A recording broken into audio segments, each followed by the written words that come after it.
Hello സോളമ, എന്താ കവിത? അഴകത്തെ property വാങ്ങിക്കാൻ ഒരാൾ വന്നിട്ടുണ്ട്. വാക്ക് പറഞ്ഞിട്ടാ പോയിരിക്കുന്നത്. ഇത് നടക്കരുത് സോളമ. അയാളെ പിന്തിരിപ്പിക്കണം. ആളുടെ ഡീറ്റെയിൽസ് പറ, ഞാൻ ചെന്ന് കാണാം. ഔസേപ്പ് എന്നാണ് അയാളുടെ പേര്. ആ,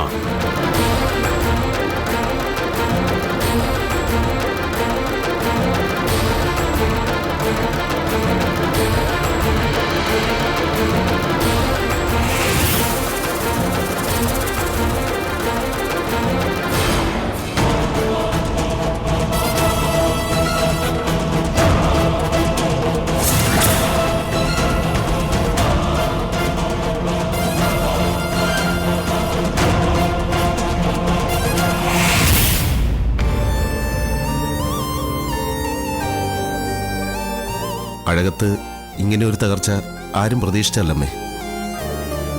സ്ഥാപനങ്ങളൊക്കെ പൂട്ടി, ബാങ്കിൽ നിന്നൊന്നും പണമെടുക്കാൻ പറ്റില്ല. ഇനി എന്ത് ചെയ്യുമെന്ന് ഒരു നിശ്ചയമില്ലാത്ത അവസ്ഥയാ. എന്റെ ഈശ്വര, എന്തിനാ ഇങ്ങനൊരു പരീക്ഷണം? എല്ലാം നഷ്ടപ്പെട്ടാലും കുഴപ്പമില്ലായിരുന്നു. അഴകത്തമ്മ ജയിലിൽ നിന്നൊന്ന് പുറത്തിറങ്ങിയാ മതി. അതത്ര എളുപ്പമാണെന്ന് എനിക്ക് തോന്നുന്നില്ല. വഞ്ചനാ കുറ്റമാ. ചതിച്ചതാ അമ്മേ. ആരോ മനഃപൂർവ്വം ചതിച്ചതാ.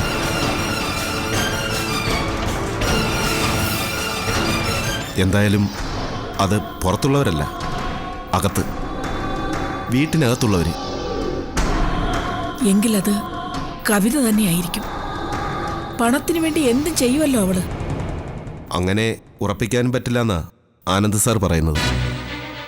അറപ്പുരയുടെ താക്കോല് അഴകത്തമ്മയുടെ കയ്യിൽ തന്നെയാ. അത് കവിതയ്ക്ക് കിട്ടില്ല. പിന്നെ ആരായിരിക്കും? അതല്ലേ കുഴപ്പിക്കുന്നത്. പിന്നെ അവിടെ ഉള്ളത് അഴകത്തമ്മയുടെ 3 മക്കളും ആങ്ങളയുവാ. അവരാരും ഇത് ചെയ്യുമെന്ന് വിശ്വസിക്കാനും പറ്റുന്നില്ല. പിന്നെ മൂത്ത ചെറുക്കന്റെ ഭാര്യയുണ്ട്. പക്ഷേ അവൾ ഇത്രയ്ക്കും ഇടുക്കൊന്നും കാണിക്കില്ല. കള്ളന്മാരെ പലരെ ഞാൻ കണ്ടിട്ടുണ്ട്. പലരും പ്രത്യക്ഷത്തിൽ കള്ളത്തരമുള്ളവരാണെന്ന് തോന്നുകയില്ല. ഇതും അതുപോലെ തന്നെയാ. പ്രതീക്ഷിക്കാത്ത ആരെങ്കിലും ആയിരിക്കും പ്രതി.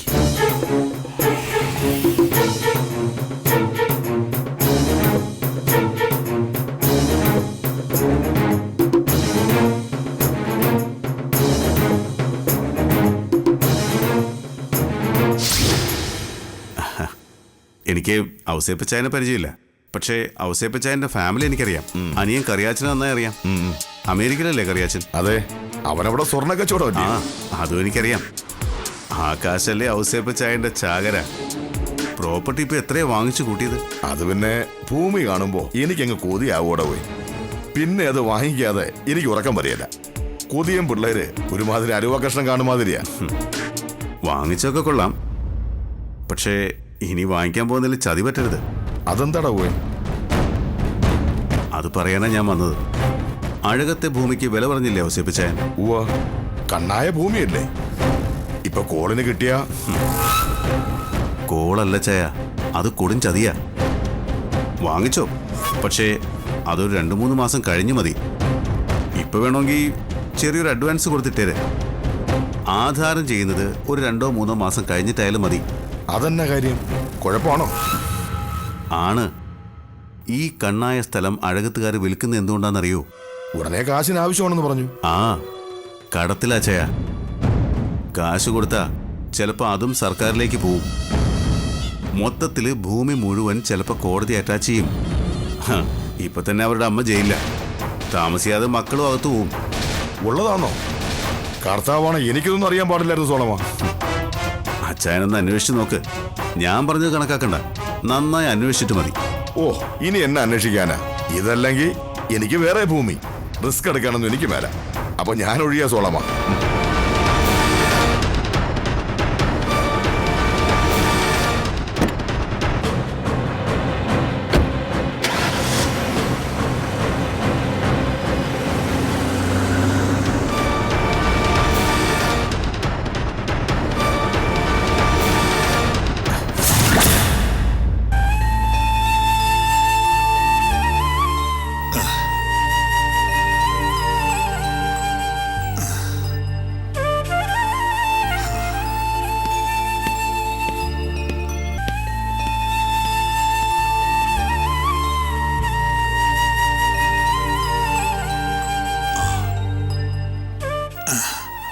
ഉണ്ണിയമ്മേ, പോലീസ് കസ്റ്റഡി ഇന്നത്തോടെ തീരും.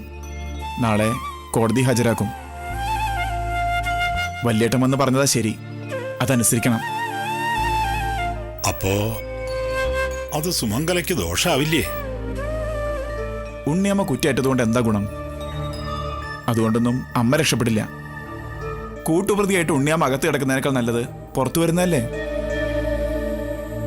പുറത്തു വരുന്നോണ്ട് ഗുണമല്ലേ ഉണ്ണിയമ്മേ? നമുക്ക് ഒരുമിച്ച് നിന്ന് അമ്മയെ രക്ഷിച്ചൂടെ? എങ്ങനെ? ഉണ്ണിയമ്മ ഉള്ള സത്യം അങ്ങോട്ട് പറയാ, ജാമ്യം കിട്ടും. പുറത്തു വന്ന ഞാൻ ചില കാര്യങ്ങൾ തീരുമാനിച്ചിട്ടുണ്ട്. നമുക്ക് അമ്മയെ രക്ഷിക്കാം. എങ്ങനെയാന്ന് കൂടി നീ പറയേ, എനിക്ക് ബോധ്യപ്പെടണ്ടേ? ഉണ്ണിയമ്മേ, 14 ദിവസത്തെ റിമാൻഡ് കഴിഞ്ഞ 15-ാം ദിവസം അമ്മയെ കോടതി ഹാജരാക്കും. അപ്പോ നമ്മൾ പറ്റിച്ചെന്നും വെട്ടിച്ചെന്നും പറയുന്ന കാശൊക്കെ നമ്മൾ കോടതി കെട്ടിവെക്കും.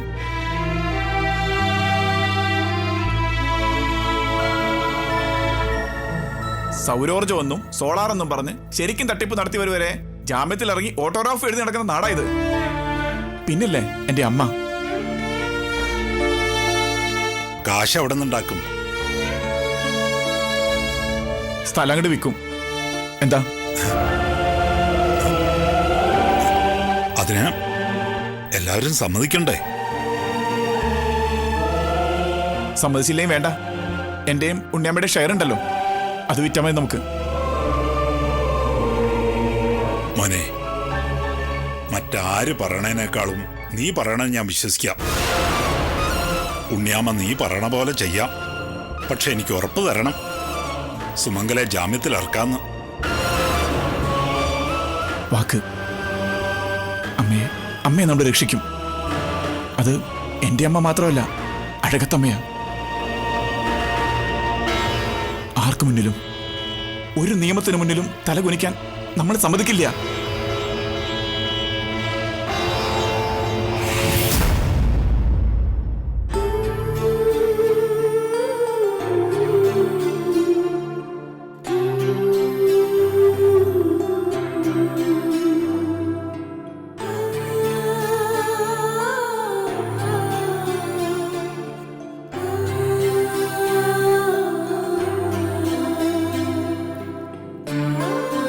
എന്താ മോളെ ഇത്? എപ്പോഴും ഇങ്ങനെ ഒറ്റയ്ക്ക് മാറി? എന്താ നിനക്ക് വല്ല ക്ഷീണവും തോന്നുന്നുണ്ടോ? എന്താ ടീച്ചറെ, എനിക്ക് മാത്രം ഇങ്ങനെ? ഒരിക്കലും ടെൻഷൻ ഒഴിവായ സമയമില്ല. ശരീരത്തിനല്ല, എന്റെ മനസ്സിനാ ക്ഷീണം. ആരെങ്കിലുമൊക്കെ ഓർത്ത് എപ്പോഴും വിഷമിച്ചുകൊണ്ടിരിക്കും. ഒരാള് വിഷമിക്കാൻ സ്വയം അങ്ങ് തീരുമാനിച്ച സദാസമയം വിഷമിച്ചുകൊണ്ടേയിരിക്കും. ഈ ലോകത്തിന്റെ മൊത്തം ബാധ്യത നമ്മുടെ തലയിലല്ല, മൊത്തം സങ്കടങ്ങളും നമ്മുടെ ഭാരവും അല്ല. ആർക്കൊക്കെയോ വേണ്ടി ജീവിക്കുമ്പോ സ്വയം ഒരു മെഴുകുതിരിയായി പോവരുത്. അമ്മയെക്കുറിച്ച് ഓർക്കുമ്പോ പാവം, ചതിച്ചതാ. എന്നെ ചതിച്ച പോലെ കവിതയുടെ ചതിയായിരിക്കും ഇതും. തിരിച്ചു പ്രതികരിക്കാൻ കഴിവില്ലാത്തവരാണോ അഴകത്തുള്ളവര്? ബാലാമണി ഉൾപ്പെടെയുള്ളവരുടെ കാര്യമാണ് ഞാൻ ചോദിക്കുന്നത്. ആരോടും ഞാൻ ഒരിക്കലും പ്രതികരിച്ചിട്ടില്ല. പക്ഷേ അങ്ങനെ ആയിരുന്നില്ല ജീവിക്കേണ്ടിയിരുന്നതെന്ന് ഇപ്പൊ എനിക്ക് തോന്നുന്നു. തക്ക സമയങ്ങളിൽ പ്രതികരിച്ചിരുന്നെങ്കിൽ ഒരുപക്ഷെ എന്റെ ജീവിതം ഇങ്ങനെ ആവില്ലായിരുന്നു. ഇനിയൊരവസരം ഉണ്ടായാൽ എന്നെ ജയിക്കാൻ ഞാൻ ആരെയും സമ്മതിക്കില്ല.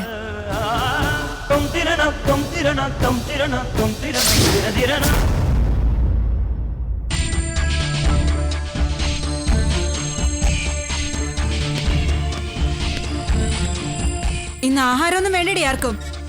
മണിയടിച്ചിട്ട് നേരം എത്രയായി? ഞങ്ങൾ ഇറങ്ങുമായിരുന്നു.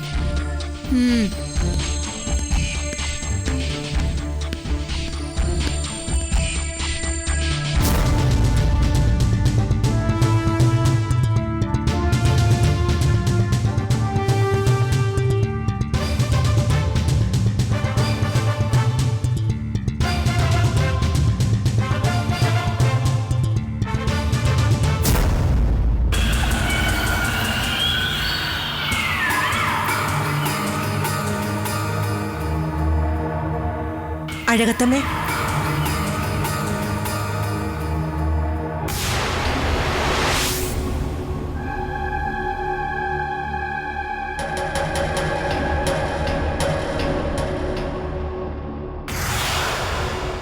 ആരാ ഇന്ന് കാണാൻ വന്നത്? മോന. എന്താ? ഒന്നുമില്ല. അഴകത്തുനിന്ന് ആരൊക്കെ വരുന്നുണ്ടെന്ന് അറിയാനൊരു കൊതി. എന്തിന്? അഴകത്ത് നിങ്ങൾക്കെന്താ കാര്യം? അഴകത്ത് നടക്കുന്നതൊക്കെ എനിക്കറിയണം. എന്റെ അവകാശം അത്. അവകാശോ? അഴകത്ത് അങ്ങനെ ഒരു അവകാശിയില്ല. വെറുതെ എന്റെ പുറകെ ഇങ്ങനെ നടക്കരുത് നിങ്ങള്. നടക്കും. നിങ്ങളെ വിടാതെ പിന്തുടരും ഞാൻ. മകരത്തിലെ ഒരു മഞ്ഞുരുകുന്ന വെയിലത്താ എനിക്കെന്റെ ജീവിതം നഷ്ടപ്പെട്ടത്. അന്നു മുതലുള്ള അലച്ചില. ഞാൻ ഒരുക്കി തീരും മുമ്പേ എനിക്ക് കണ്ടുപിടിക്കണമായിരുന്നു അഴകത്തമ്മേ.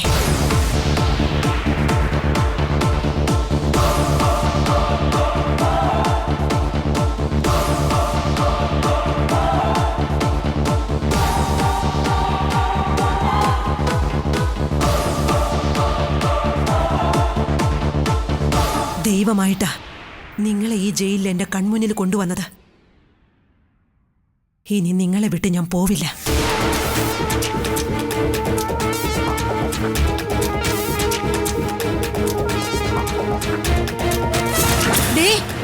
അഹങ്കാരി, സെല്ലിന്ന് ഒളിച്ചു കിടന്നു നീ.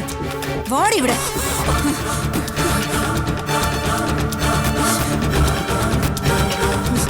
വരാൻ.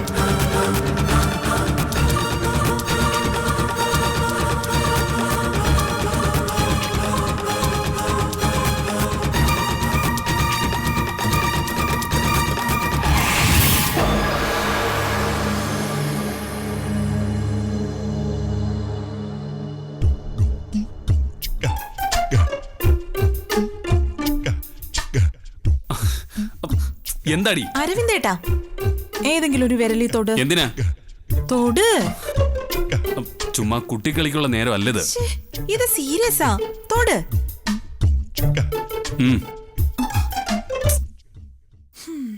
എന്താ? ഉണ്ണിയമ്മയ്ക്ക് ജാമ്യം കിട്ടില്ല.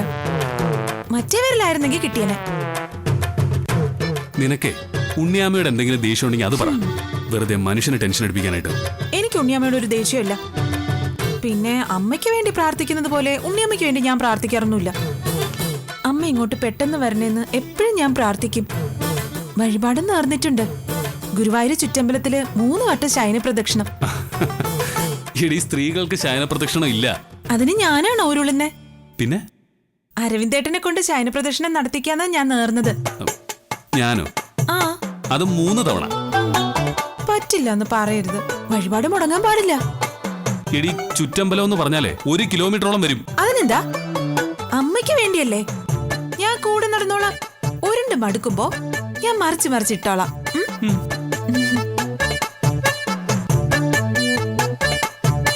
ഈശ്വര, ഇവളെന്നെ കൊലയ്ക്ക് കൊടുക്കൂ. വഴിപാടാ, അമ്മയ്ക്ക് വേണ്ടിയാ. ഉരുള.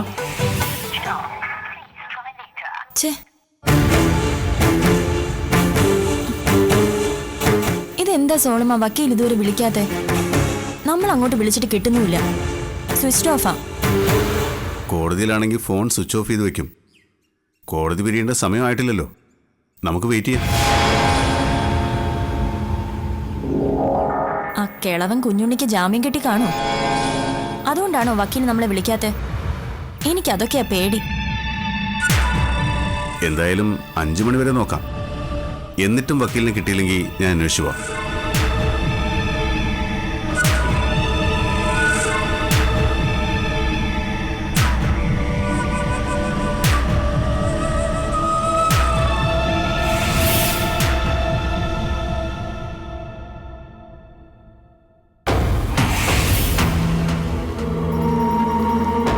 സർ, ഒരു മിനിറ്റ്. ഉണ്ണിയമ്മേ, പറഞ്ഞോക്ക് ഉണ്ണിയമ്മയ്ക്ക് ഓർമ്മയുണ്ടല്ലോ, ഒന്ന് മാറ്റി പറയരുത്. എനിക്ക് ജാമ്യം കിട്ടണമെന്ന് നിർബന്ധമൊന്നുമില്ല. സുമംഗല ഇറങ്ങിയാൽ മതിയായിരുന്നു. ആദ്യം ഉണ്ണിയമ്മയ്ക്കൊന്ന് ജാമ്യം കിട്ടട്ടെ. അമ്മയുടെ കാര്യത്തിന് ഇനിയും 8-10 ദിവസം കൂടി ഇല്ലേ? ചെല്ല്, ധൈര്യമായിട്ട് ചെല്ല്, ജാമ്യം അനുവദിക്കും.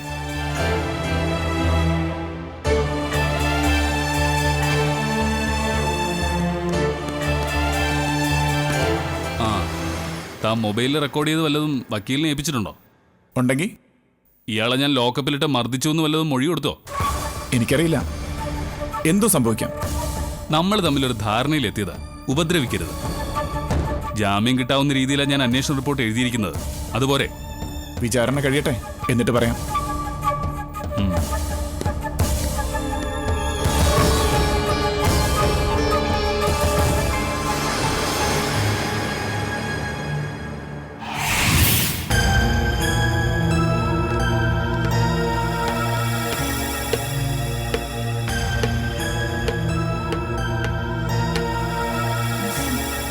ഒരു സന്തോഷ വാർത്തയുണ്ട് മാഡം. എന്താ? മാഡത്തിന്റെ സഹോദരന് കോടതി ജാമ്യം അനുവദിച്ചു.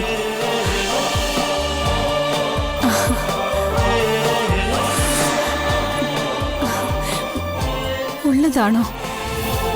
പിന്നല്ലാതെ, ഞാൻ കളവ് പറയൂ? സ്റ്റേഷനിൽ നിന്ന് വന്ന പോലീസുകാരാ പറഞ്ഞത്.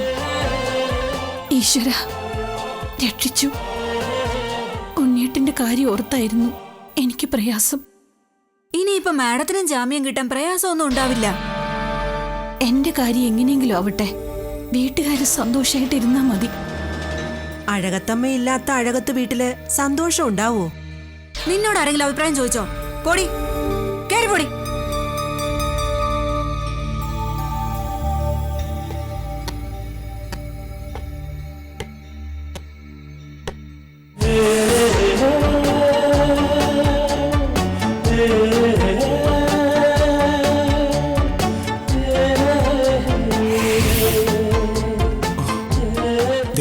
ദൈവം നമ്മൾ ഉപേക്ഷിക്കില്ല ഉണ്ണിയമ്മേ. ഈ പരീക്ഷണ ഘട്ടങ്ങളൊക്കെ മാറും. നമ്മൾ ജയിക്കാൻ തുടങ്ങുക ഇനി മുതല്. സുമംഗലയും കൂടി വീട്ടിലേക്ക് വരണം, എന്നാലേ എല്ലാം ശരിയാവും. അമ്മ വരും, അമ്മയെ കൊണ്ടുവരും നമ്മള്. ഉണ്ണിയമ്മ കൂടെ വരട്ടെ എന്ന് വിചാരിച്ച. സ്ഥലം വിൽപ്പനയ്ക്ക് നമ്മുടെ ബ്രോക്കർ രമേശിനെ ഏൽപ്പിച്ചിട്ടുണ്ട് ഞാൻ. അയാളത് നടത്തി തരും. കാശ് എത്ര പോയാലും അമ്മയെ നമ്മൾ കേസിൽ നിന്ന് രക്ഷപ്പെടുത്തും ഉണ്ണിയമ്മേ. ഇത് വലിയ ചതിയായിപ്പോയി സാർ. ജാമ്യം കിട്ടാനുള്ള എല്ലാ കാര്യങ്ങളും ഞാനാ ഏർപ്പാട് ചെയ്തത്. മജിസ്ട്രേറ്റിനെ നേരിട്ട് കണ്ട് കാര്യങ്ങൾ ബോധിപ്പിച്ചതാ. എന്നിട്ടും വക്കാലത്ത് മാറ്റിക്കൊടുത്തത് വലിയ ചതിയായിപ്പോയി. വക്കാലത്ത് മാറ്റിയത് മനഃപൂർവ്വ വക്കീലേ. അത് വക്കീലിനോടുള്ള ദേഷ്യം കൊണ്ടൊന്നുമല്ല, ഞങ്ങളുടെ ഒരു വിശ്വാസത്തിന്. അപ്പൊ എന്നെ വിശ്വാസം ഇല്ലാന്ന് ചുരുക്കം എന്നല്ല അതിന്റെ അർത്ഥം. ഈ രക്ഷപ്പെടാൻ വേണ്ടി കൈകാലിട്ടടിക്കുന്ന ഒരു സമയമായിപ്പോ. മജിസ്ട്രേറ്റിന് വാദം കേൾക്കാൻ താല്പര്യമുള്ള ഒരു അഡ്വക്കേറ്റിനെ ഞാൻ അന്വേഷിച്ചത്. അപ്പോ ഉള്ളതിൽ പ്രഗത്ഭനായ ഒരാളെ തന്നെ വെച്ചു. അല്ലാതെ അത് വക്കീലിനെ ഞങ്ങൾക്ക് വിശ്വാസമില്ലായിട്ടൊന്നുമല്ല.